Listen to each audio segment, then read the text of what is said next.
Hey everyone, my name is Peter. Thanks for joining me at OurWorshipSound, where we're working to make worship keyboard technique and technology easier. I want to show you some gospel chord techniques, and we're going to do it through the song Jesus at the Center.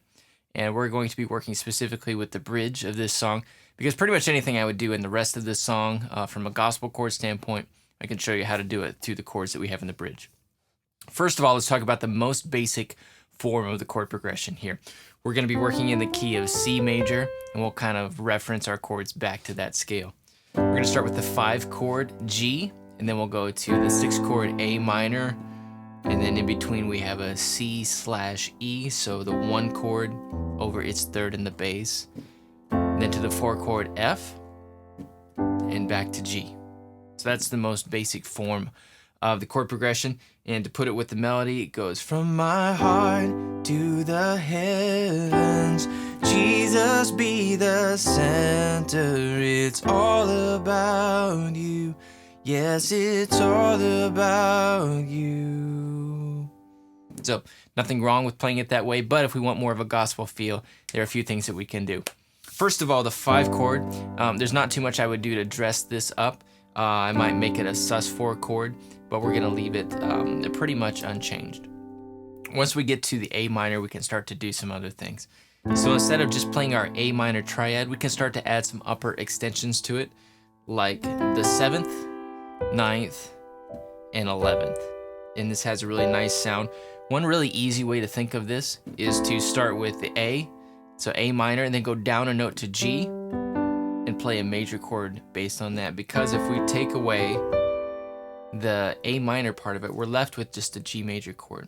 So we can think, from my heart to the heavens, Jesus be the...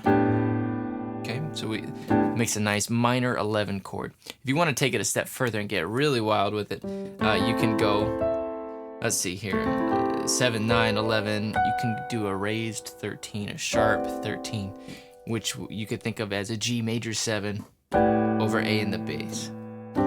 From my heart to the heavens, Jesus be the... So that's really a little bit more out there. You want to be a little bit careful with how you go about that, but it's a nice sound.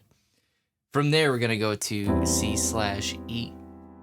So from my heart to the heavens, Jesus be the center. And you could color this by making it a 2 chord.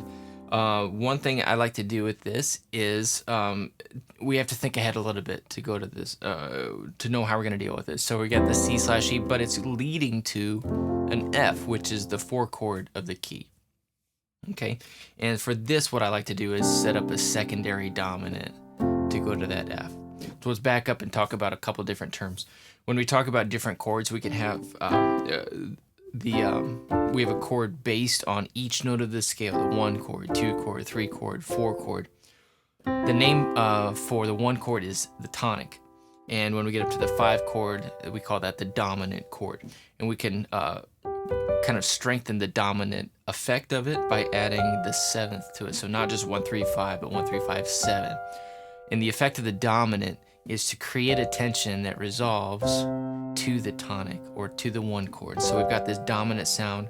It doesn't want to stay there or land there. It wants to go back to the 1 chord. And that tension release is how we know that that 1 chord is home.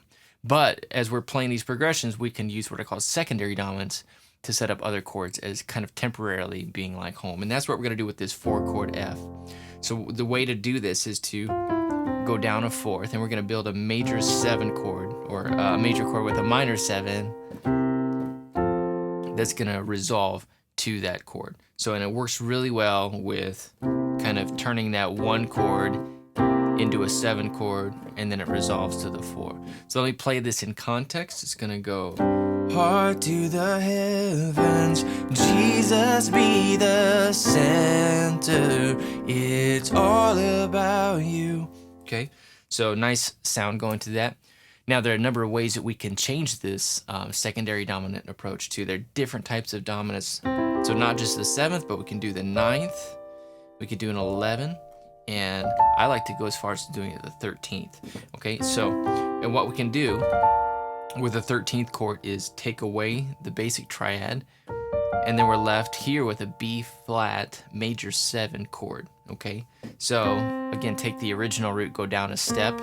We're gonna build a major 7 chord based on this with the C in the bass. And this is a nice voicing of the C13 chord. And I can play this and go to the F. And then to the F, I like to do it as an F major 9. Okay, so it has the E, 1, 3, 5, major 7th, and the 9th.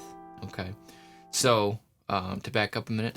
Heart to the heavens, Jesus be the center. C13. It's all about you. Okay.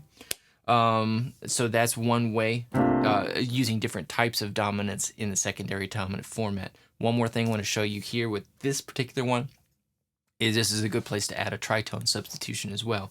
And there's only one really, really easy step to go from what we just did to a tritone substitution. I like to take the 13th and then change the bass note so it's a half step above the note that we're going to, half step above the root of the chord we're going to. So half step above F would be this F sharp or G flat.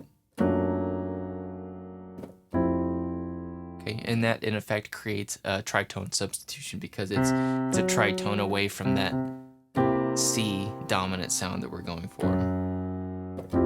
So, heart to the heavens, Jesus be the center, it's all about you. Okay? All right, now let's take the secondary dominant concept. I want to show you one more thing with it, setting up a different chord. All right, the second chord that we're playing here is an A minor, and we can use a secondary dominant to set that up as well. So we're gonna go a fourth below A. We're gonna play an E7 chord. So we can go from my heart to the heavens, Jesus be the, okay? So we've got an E7 chord. And then there are different things you can do. You can make it a flat 9. I'm not gonna go down that path right now. All sorts of different things you could do with secondary dominants to really incorporate a more of a gospel sound to your chords. All right, so there's one more thing I want to show you, and as we finish up this progression, we've got all about you. Yes, it's all about you. Okay, so what I'm doing here is you can take make this G chord kind of a G13 type of thing, or we're adding the 7th, 9th, 11th, that sort of approach.